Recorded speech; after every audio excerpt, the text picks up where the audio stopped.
Good morning and afternoon, ladies and gentlemen. My name is Jamie Motherall. I'm a part of the account management team here at Parasoft, dedicated to our government solutions division.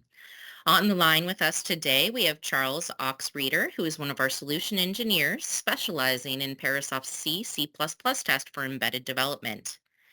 Thank you for joining our discussion on inheriting legacy C++ code and where do I start? We've got a little agenda for you today. We're going to start with an overview of Parasoft and discuss the portfolio of automated software testing solutions Parasoft provides. Then we'll go into the challenge of inherited code and discuss some common use cases. We'll talk about the three key questions to ask when inheriting a code base and the power of observability. Then from there, we'll go into a technical demonstration, followed by a little bit of Q&A and wrap up. If at any point you have questions throughout today's presentation, please make sure you put those into the chat for us. We will review them at the end of the presentation and make sure we address any questions there. So let's dive right in. Who is Parasoft? We are a vendor that focuses only on providing our customers with leading technology for automated software testing, helping our customers to increase the quality, security, reliability, and safety of their applications, and helping them to reduce the costs associated with automated software testing. So let's dive into the problem at hand, the challenge of inherited code. Now, one common use case I often come across as a testing solutions vendor is where to start when inheriting a code base. Often contractors may enter a program that's already in progress or in flight. The prior contract for the initial development may have been owned by a different contractor, and as the new contractor coming in, it is now your task to ensure that the code is high quality and meets with modern requirements around security and safety. You need to understand the health of the application and the inherited code base in order to create a strategy to modernize. If you've been tasked to modernize this inherited legacy code base, you need to ensure that it meets the requirements around code security and safety, and that it's meeting a certain quality requirement that might be tied to a code coverage test metric. In both situations, the primary challenge is how can you, as a new team, understand the current state of the inherited code in order to minimize risk as you modernize and evolve the code? How can you identify what your priorities are and what areas of the application code base are most prone to risk? And how can you create a strategy to tackle the legacy inherited code and bring it up to modern standards for security, safety, and reliability? Well, there are three key questions you want to ask when it comes down to inheriting legacy code. The first one, what is the safety, security, and quality levels of the inherited code? Now, this is really key when it comes down to understanding a baseline of what you're working with.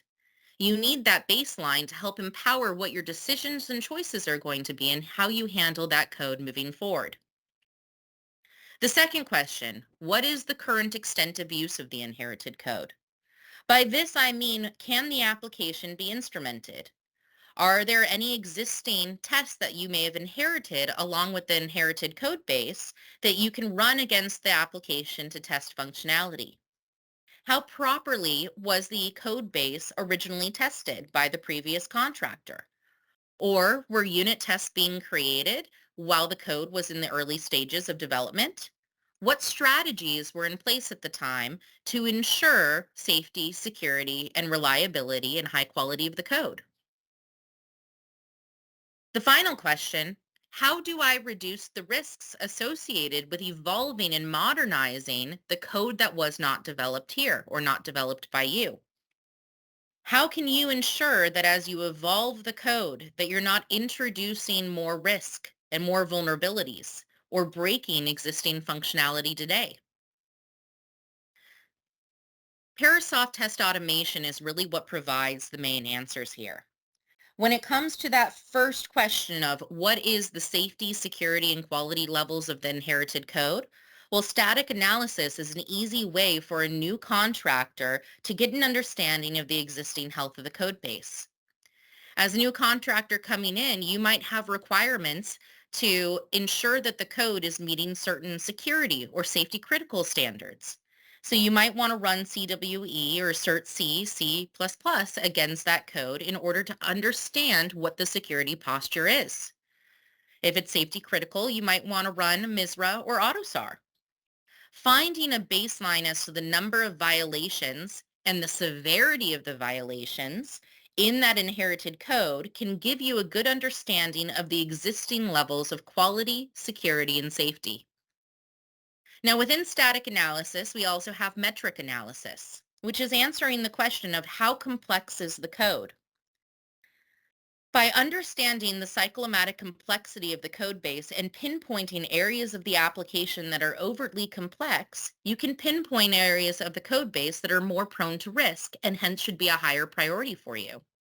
The higher the cyclomatically complexity of the code, the more likely it is to contain errors, and this can give your program a good starting point for modernization.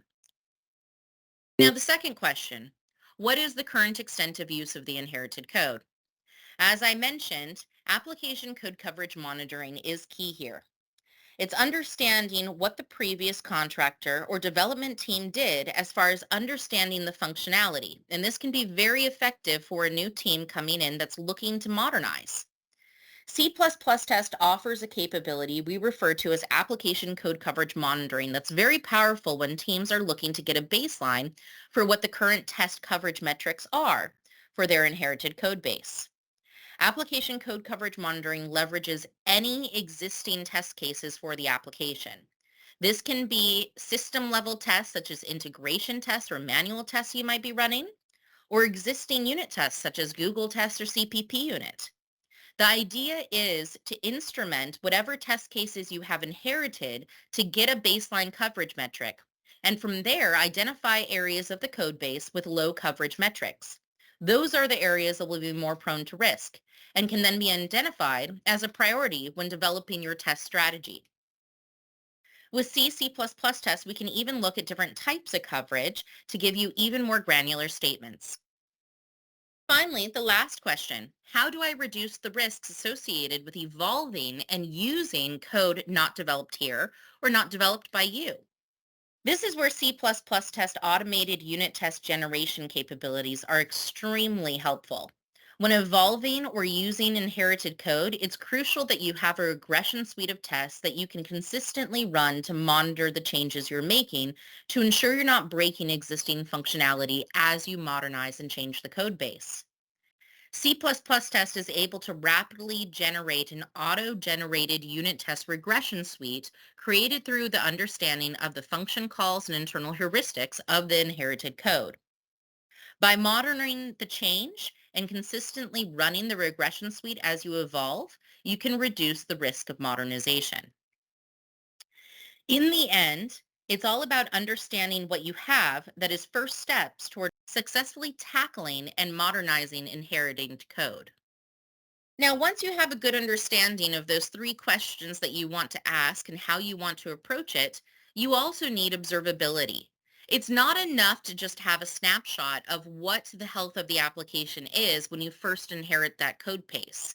You need to answer these questions over time and have visibility in order to have success. This is where Parasoft DTP comes in. DTP, also called the Development Testing Platform, provides extreme visibility into your quality and testing practices, such as static analysis with compliance reporting for specific standards, such as CWE, OWASP, CERT C or CERT C++, metric analysis to help you identify areas of heightened complexity and risk, application monitoring so you can understand your overall baseline coverage from your inherited test cases and the areas of your code that are lacking in test coverage. And then finally, unit testing to help you monitor the changes you make as you evolve the code so you do not break existing functionality. And as you continue to add on more unit tests as well as system level tests, helping you to get visibility into how you're overall increasing your test code coverage. Now, having that observability is only possible if you have a DevOps or a DevSecOps pipeline to provide you with the visibility and control as you evolve. With a DevSecOps pipeline, you can routinely see an analysis of build-to-build comparisons so that you can see that you're trending in the right direction with static analysis violations being remediated, unit test monitoring changes, and overall application code coverage heading up. You can create quality gates based on the acceptable level of risk of the code base and fail builds that do not pass through the requirements you have set out, allowing you to have better control as your application evolves. Now, at this point, I have a feeling that folks on the line want to see how Parasoft can make all of this possible and provide teams with the observability that they need to ensure that they're reducing risk and increasing the quality, security, and safety of their inherited code as they evolve and modernize. So I will be turning it over to Charles Oxreader, who will be taking you on a journey of using Parasoft C, C++ test, and DTP to address the three main areas we just covered on how to tackle inherited code.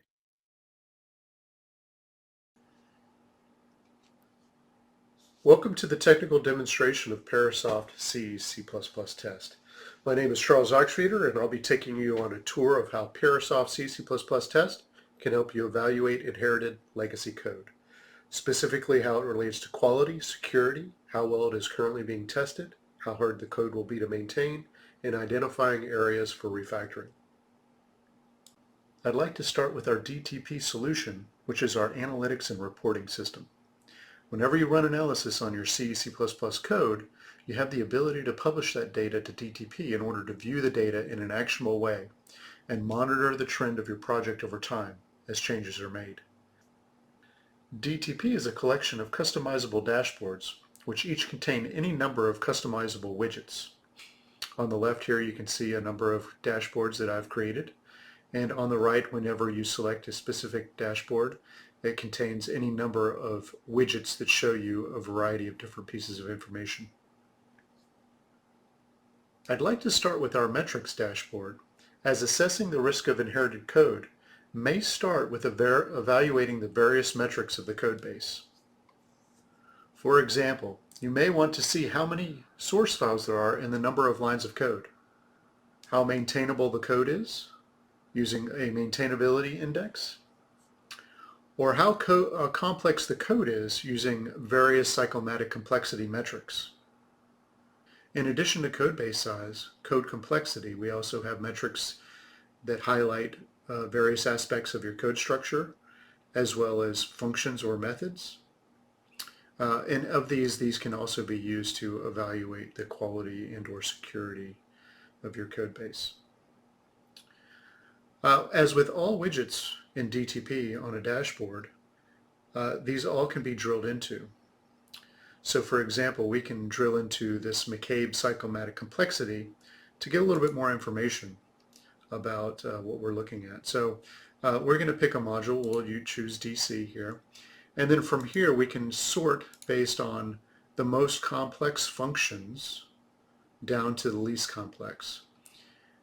And here we can see this method dcfunc is a very complex function, and it looks like it is just a very large switch statement that has multiple if statements and return paths.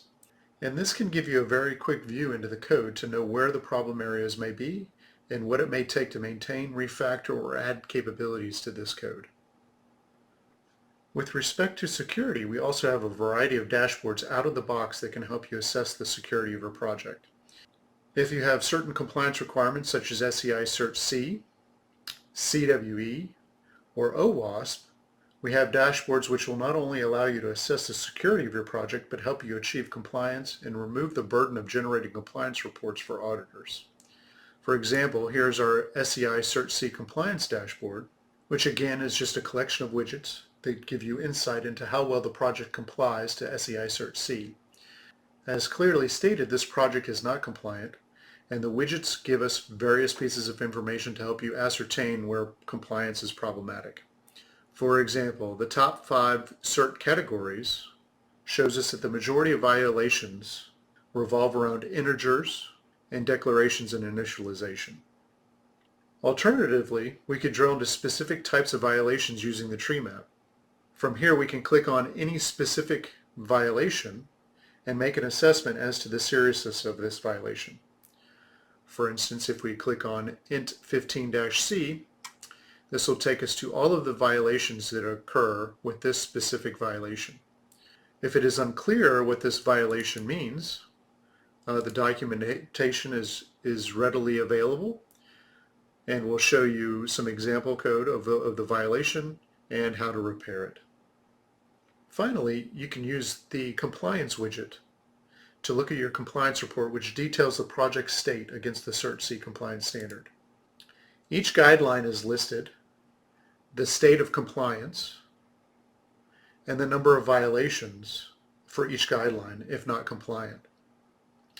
These violations can also be viewed by clicking here, which will take you to all of the different violations with this particular category of violation. We can sort by the number of violations in order to help us prioritize where we need to focus our efforts as far as compliance is concerned and the number of violations. And finally, we can download a PDF of this report that we can then use to provide to an auditor or deliver it to anyone who may be concerned with this information.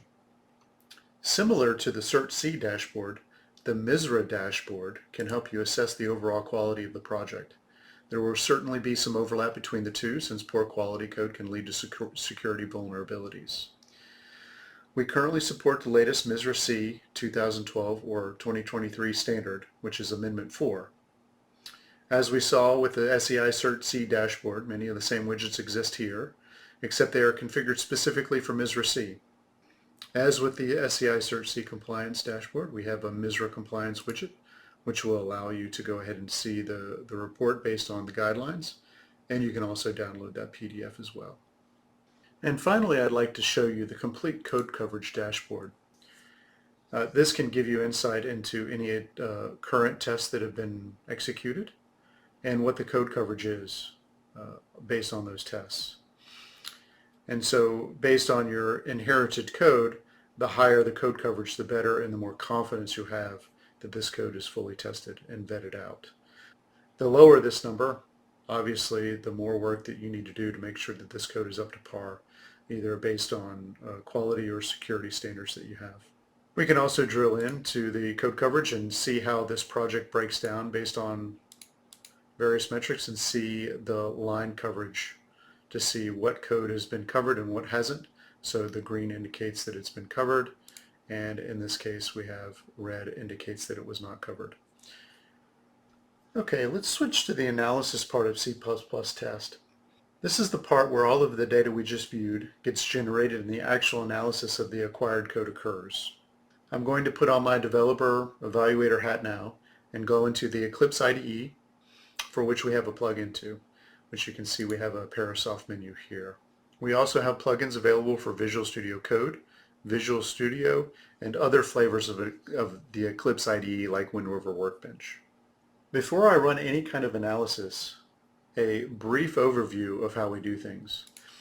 To Parasoft, everything that we run is a test configuration. If it's static analysis, code coverage, any kind of memory monitoring, or unit testing, they are all treated as various test configurations. Out of the box, we have quite a few static analysis test configurations, many of which are based off of books like Modern C++ or Effective C++. We also have compliance test configurations. For instance, this is where MISRA lives, or AutoZAR. Or if you're focused on security, this is where CWE, OWASP, SEI Cert C, and C++ rules, as well as DisASD STIG test configurations exist. And by simply selecting any one of these when we go to run a test configuration, we'll apply the rules that are associated with this test configuration. Now, in addition to static analysis, when it gets into gathering code coverage, either through running unit tests or doing some sort of application monitoring, we have a variety of ways to do that in embedded systems as well. So if you need to do any of this on target, as far as collecting code coverage is concerned or running unit tests, we have a variety of different ways and test configurations set up ready to go to help you accomplish those goals. Let's go ahead and run MISRA-C 2023 on this project. And so we were able to run analysis fairly quickly. However, 231 tasks were reported, and these can be viewed in our quality tasks view here. These can be sorted by rule identifier or severity. I recommend looking at things by severity since those are going to highlight the ones that are probably the most important as far as quality is concerned. And if we double click on any of these, it'll take us to the exact line of code where the violation occurred. We can perform the same process if we wanted to run the SEI Search C test configuration.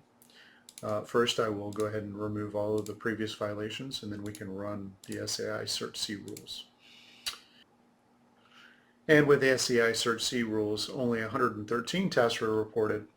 And again, we can look at we can sort based on task type or severity, and we have various pieces of information here to allow us to triage the issue.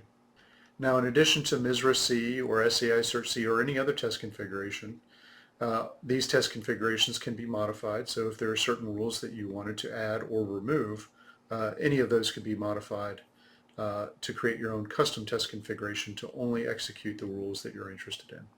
Now that we've gathered static analysis violations, either from a security perspective like SEI Search C or from a quality perspective like MISRA-C, the next objective is to see how well the code is currently being tested.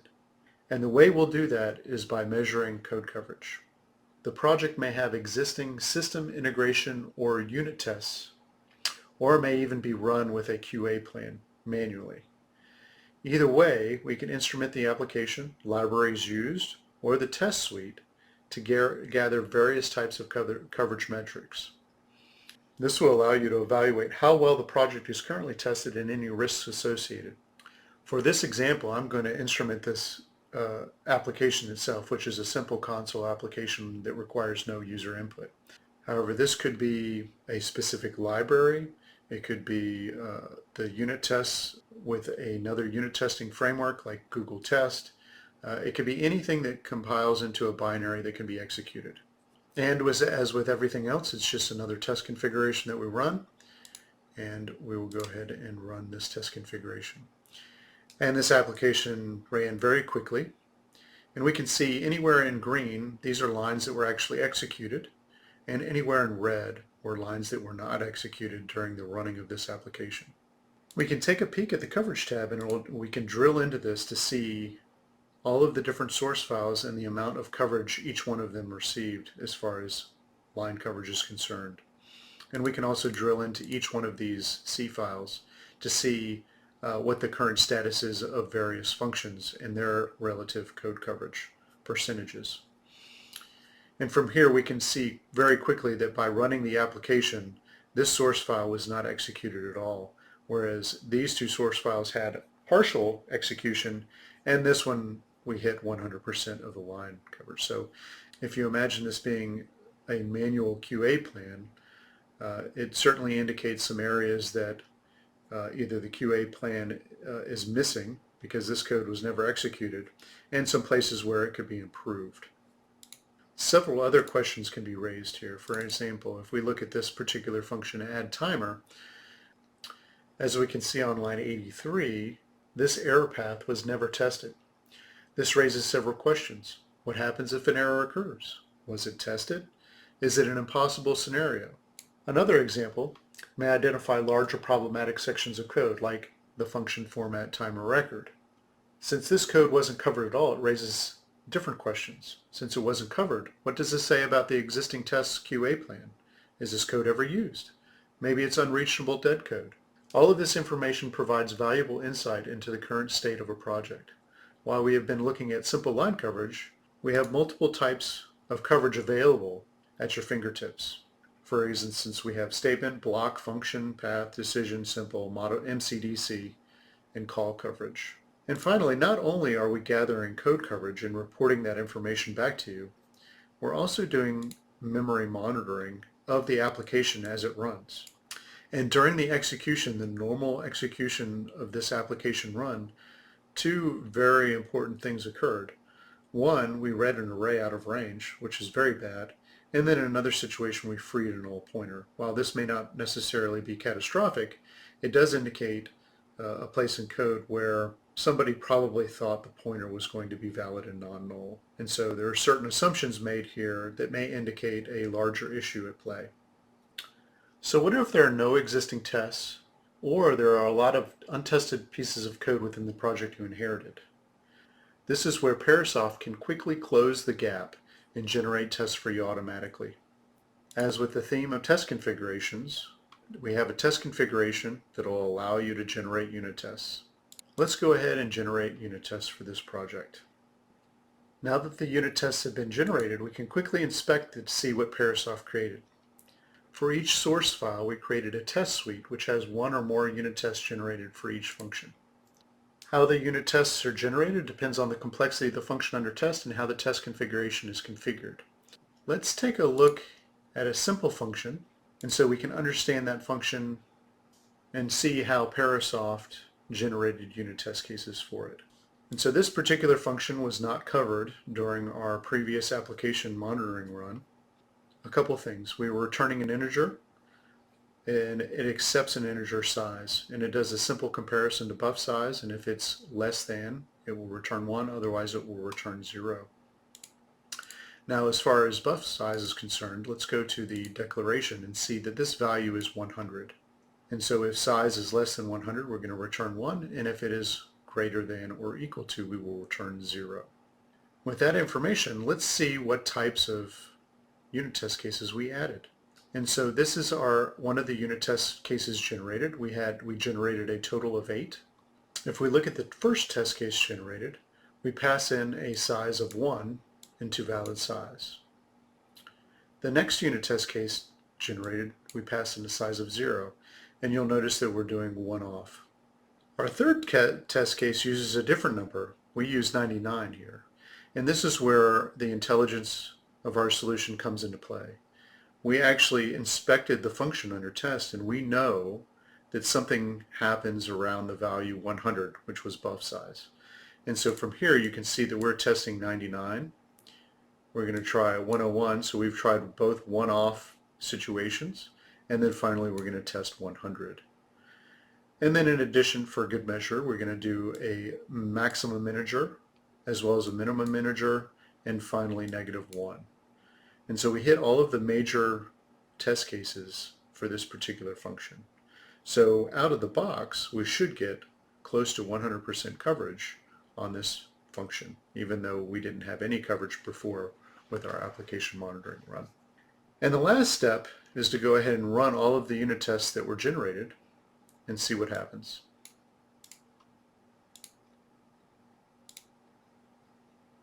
And now that we've run these unit tests without writing a single line of code, we can see how things have improved with code coverage.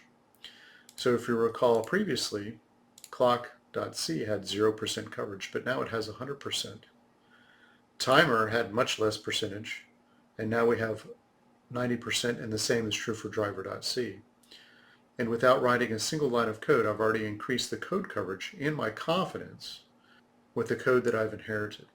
The beauty of this is that I've generated a variety of unit test cases that will capture the current behavior of the code and will serve as an effective regression suite. Now, some modifications may need to be made. Some additional unit test cases may need to be created. And so now if I were to make any modifications later, I would understand very quickly what the impact was based on the unit tests. I would likely get a failing unit test. And so that would also allow me to assess risk of any changes. So if a large number of unit tests start failing when I make a modification, I know that there's a change in behavior, and it's likely going to cause some downstream quality or security issues. And the last thing we do when we generate unit tests automatically is, since we are trying to pass in data to functions that could potentially cause issues, you can see with the tests that we generated automatically, we generated quite a few segmentation faults.